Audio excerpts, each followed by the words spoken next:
Welcome back to the Jasmine Star Show, where we talk about business, mindset, and your brain. My favorite topic, y'all. I nerd out about brains. Now, before you roll your eyes and you're like, oh, brain, here she goes again. I have to tell you that the best business investment, yes, listen, here's the thing. I'm not even going to edit that out.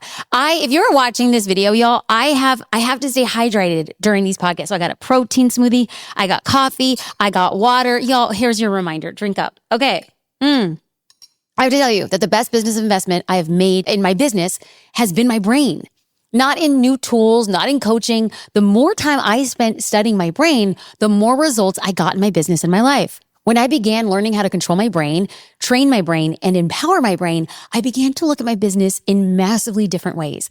I cannot fully explain how powerful the differences are. This is probably because I am in the middle of it. Maybe later on in my life, I'm gonna look back and be like, dang, these were the reasons why. But what I can tell you right now in the present, I feel lighter, stronger, and sharper. Nothing has actually changed in my business, at least not yet, but I can feel it coming, like deeply. I feel it so deeply and so palpably that it makes like those really hard days less hard. And it makes those really dark days a little bit brighter. And I want to share with you what I am learning so that you can apply it to yourself. And the only reason I'm doing this is because the minute your brain believes in your future success, the rest falls gracefully into place. This is exactly why in this episode, we're diving deep into some of the tricks that our brain can play on us. And then better yet, how you can overcome those tricks to take bigger, better, and more decisive action. Okay. And you're going to start to notice that when these kind of like negative thoughts, doubtful thoughts, they start popping up again, and we're going to squash them because the brain knows what it's looking for.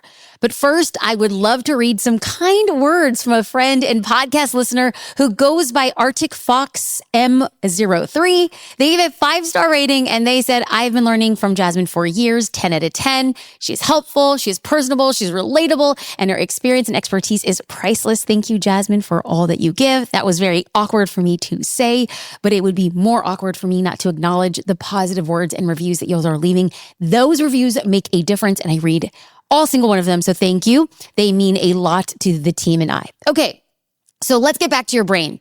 I'm going to list 4 cognitive biases first before we dive in. And then, all like my note takers, y'all be listening, taking notes. So here we go. Number 1 is a spotlight effect. Spotlight effect. I'm going to say that twice. Number 2 is the illusion of control. Number 3 is the Over-Optimism Trap. And number 4 is the confirmation bias. Y'all, I want to make sure that you stay until the very end because I've seen this last one derail so many businesses, and I'm going to share some powerful strategies and stories for overcoming it. So let's dive in. Let's start with number 1, the spotlight effect. And I'm going to pause here for a second. I know I said it at the start of the show, but I'm going to say it again. The best thing that you can do for your business is learn how to train your brain. Train your brain. Train your brain like it's an Olympic athlete. Train your brain to not think about the way that you were trained as a child, but train the brain the way you want your brain to act today. I didn't know this was possible. So breaking down these 4 cognitive biases, number 1, the spotlight effect. Now, this is a tendency that most of us have until we intentionally reframe it.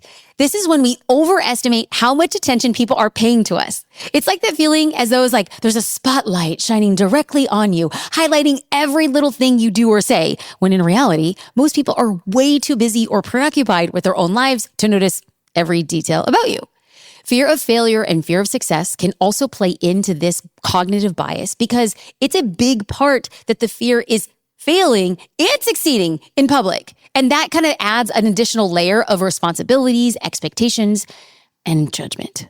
Now, perhaps the best example of this would be when business owners stop themselves from showing up online because they're afraid, oh, well, what are other people going to say about me? So what do you do when you're feeling anxious or nervous about making a decision, putting yourself out there, or taking a risk in public? Here is a simple framework to help you rewire your thoughts around the spotlight effect. Step 1, remind yourself that everyone is dealing with their own thoughts, worries, and insecurities. Think about it this way. When you're laying in bed at night thinking, and maybe overthinking, are you thinking about the negative thoughts about other people, like what they did or what they said or what they wore that day? Or are you thinking about yourself and the things you did that day? You're probably thinking about you, just the same ways that other people are thinking about themselves.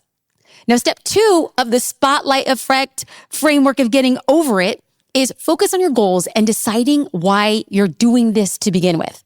For the business owner who is feeling that spotlight effect when showing up online, I'd encourage you to focus on the fact that you have an opportunity to get your business visible online by thousands of people, even millions of people. And you get to do all this for free. I want to encourage you that if you feel like this spotlight effect, everybody's looking at me, they're going to have an opinion, they're going to judge me, I'm doing it in public, to focus on the impact that you want to make and the value you're going to bring to your audience. Step 3 of the spotlight effect, because we're going to say we're no longer in the spotlight. Step 3 of doing this is reframe your thinking. Instead of dwelling on what could go wrong, focus on what could go right. Instead of thinking, who's going to laugh at me? Who's going to talk at me? What if they think I look like an idiot or a fool? Think, who needs to hear what I have to say today? Who is going to be inspired to make a change after seeing this piece of content, even if I feel awkward or dumb or stupid? Ask yourself, who's going to be ready to take the next step with me and my offer because I posted this? Okay, so now we're going to pause. Cognitive bias number 1 was a spotlight effect. And then we went through a 3-part framework of overcoming that. Let's rewire our brain. Now we're going to move on to cognitive bias number 2. And that's the illusion of control. Ooh, this was me right here. Ding, ding, ding. This is mine. The illusion of control is when we believe we have more influence over outcomes than we actually do. It's literally an illusion that makes us feel like, oh, I have 100% of control of my time and my life and my business, and that I am able to dictate every turn. And when in reality, there are so many external factors outside of your control, outside of my control. So let me give you an example. Imagine you've planned a meticulously perfect marketing campaign for a new product, and everything seems perfect. Not a comma is out of place until you realize that your email service provider unexpectedly experienced deliverability issues. Now, this is not just any example. This is my example. We had one of the largest launches to date with tens of thousands of people signed up for a promotion. And we were like, oh my God, this is huge. It's going to be massive. It's a tidal wave. And on the day of the launch, we could not send emails. For the next 4 days, we sat in the painful reality that our most effective marketing arm, which is our email list, just wasn't going to work as planned. Oh God. Do you want another personal example? Because remember how I said this cognitive bias is like my thing, this illusion of control? Oh, here's another example. So back in 2021, the Apple iOS updated that it was going to restrict access to user data. Now, this probably doesn't mean a lot to you in terms of marketing, but it was one of the greatest marketing strategies we leveraged at the time. Okay, so you see, we would be able to retarget our ads based on what people were engaging with. Now, once that data was restricted by Apple, our Meta, Facebook, Instagram ads, they were just not like expensive. They were way more expensive. And then they were also not as effective. So we were paying more for results that we weren't really getting. So this unfolded during a 3-week promotional period that we were in. And then it just felt like a sucker punch to the gut. So what is the moral of the story? Despite your best efforts, you cannot control external factors.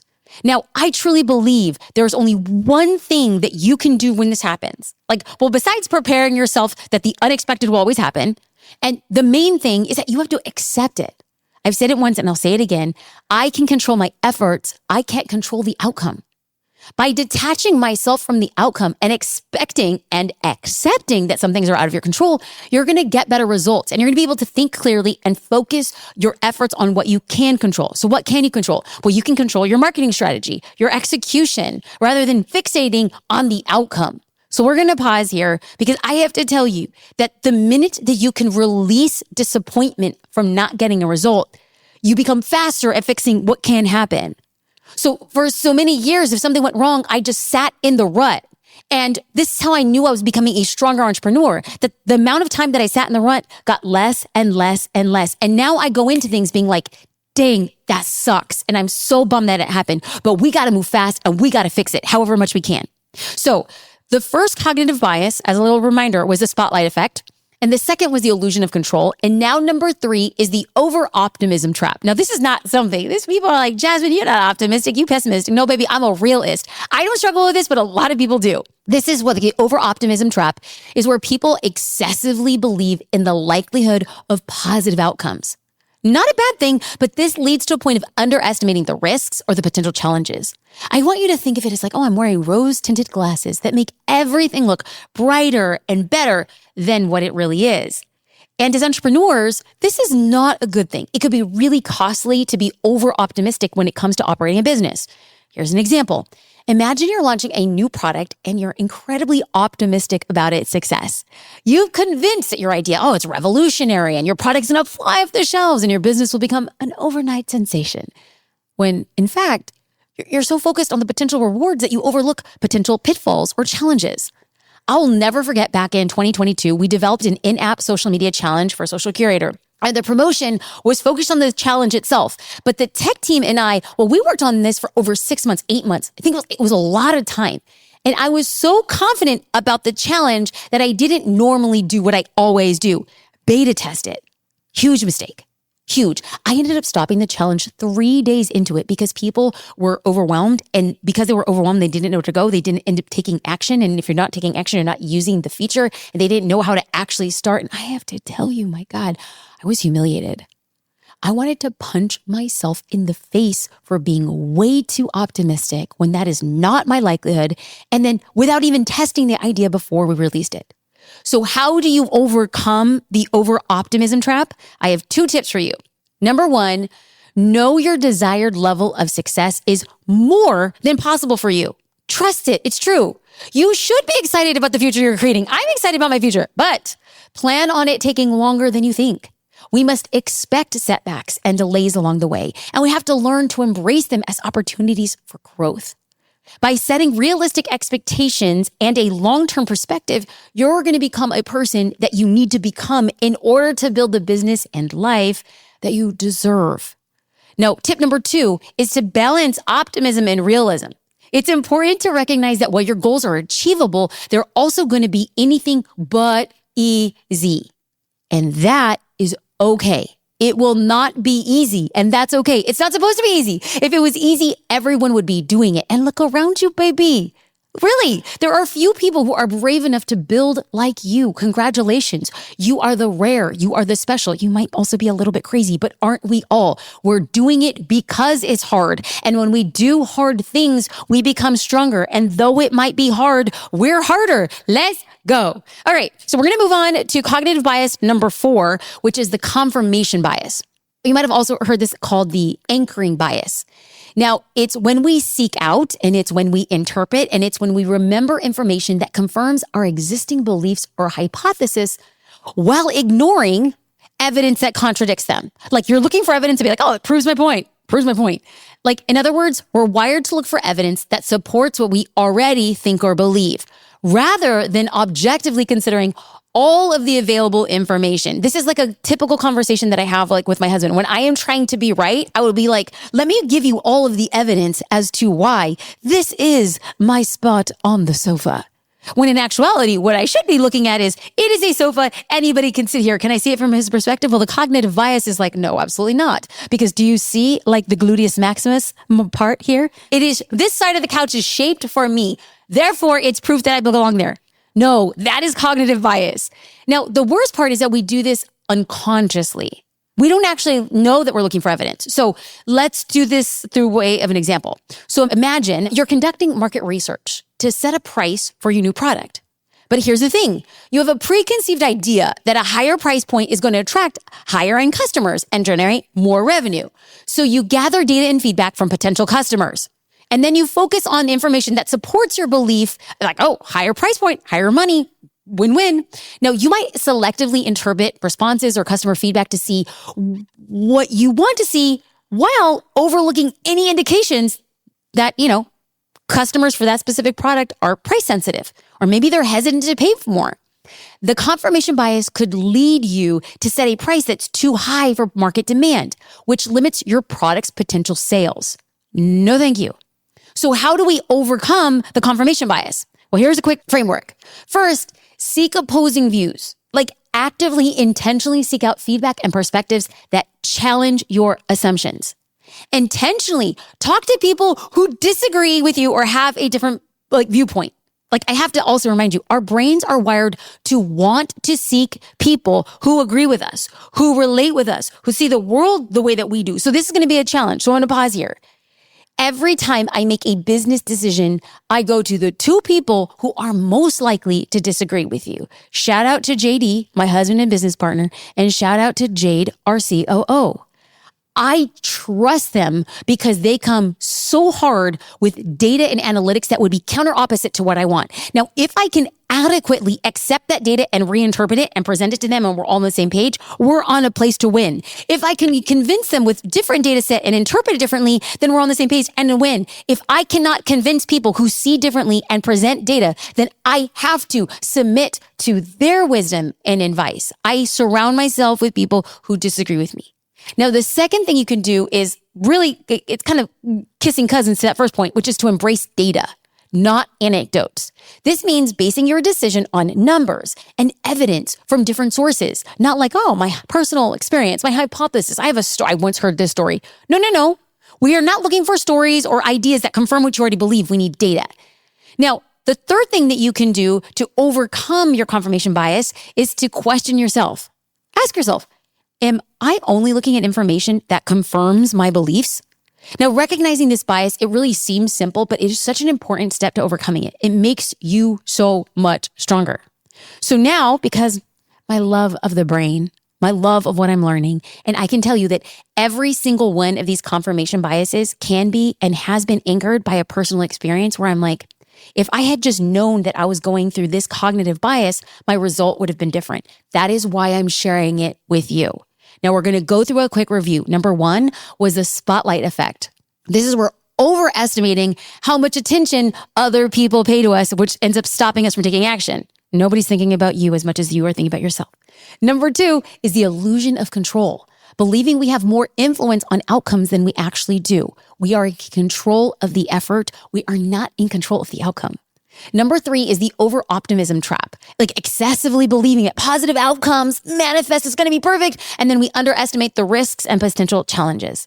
And number four is the confirmation bias, seeking and remembering information that confirms our existing beliefs or ideas while completely ignoring contradictory data-driven evidence.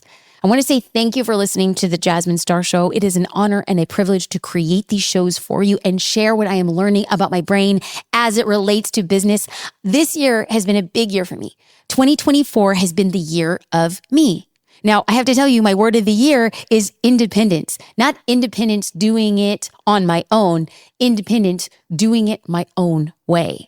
And so for me to do things my own way, I have been over-indexing on my health, my body health and my brain health. I can't wait to share more of that journey and the things that I'm learning. But before we actually get about optimizing your brain, I want to strengthen you at figuring out how your brain is working, what is getting in your way of business growth, and then removing those things, seeing them, becoming stronger, and then finally getting the results that you want. Y'all, if you would be so kind and leave a review for the show, I ask for it often. If you've heard me ask more than twice, this is your sign. It is time to leave a review. Blessings. Take care. Thank you for listening and growing your brain on the Jasmine Star Show.